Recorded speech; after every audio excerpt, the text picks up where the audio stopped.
My name is Maria Bermudez. I am a disability attorney serving the greater Philadelphia region and Puerto Rico.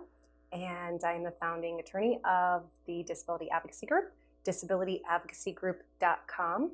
I am moving on into our series talking about the 5 steps Social Security looks at when they are deciding your case to see if you are disabled according to their rules. So we talked about step 1, step 2, step 3, step 3.5, and now we are on step 4. Step 4 is whether or not you can perform what we call your past relevant work. What kind of work is relevant? It's the work that you performed within the previous 15 years. Now, the work had to have been performed at the level of what we call substantial gainful activity, which is another term of art. We use a lot of terms of arts in the Social Security world. So they're very specific terms. So basically, if you know, just to kind of simplify it, whether or not work that you performed full time, pretty safe to say that's typically, and if you've performed it more than a few months, depending on the job and the skill level, it could require more time. But that's a very technical analysis. So step 4, whether or not you can perform your past relevant work.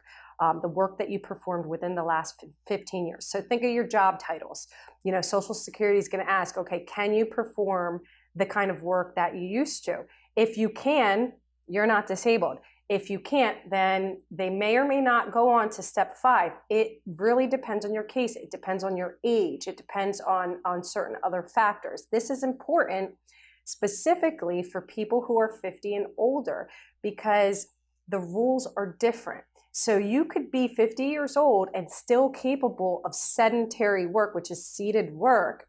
And if you only ever did construction before, and now you had both of your hips replaced and you had to, and you can't stand or walk for very long and you can't, and you're mostly in a recliner during the day, you may very well be considered disabled, even if they found that you could do seated work. So if they found that you could be an administrative assistant, but you're 50 years old and all you ever did was construction, then you very well may be disabled. That's a case I would take.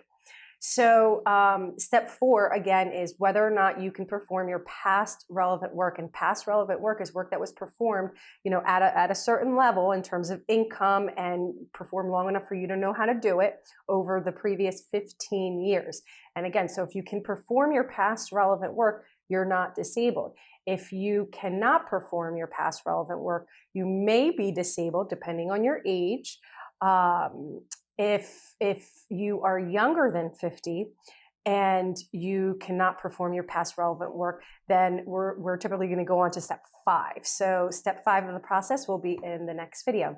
My name is Maria Bermudez, Philadelphia attorney, disabilityadvocacygroup.com. Thank you.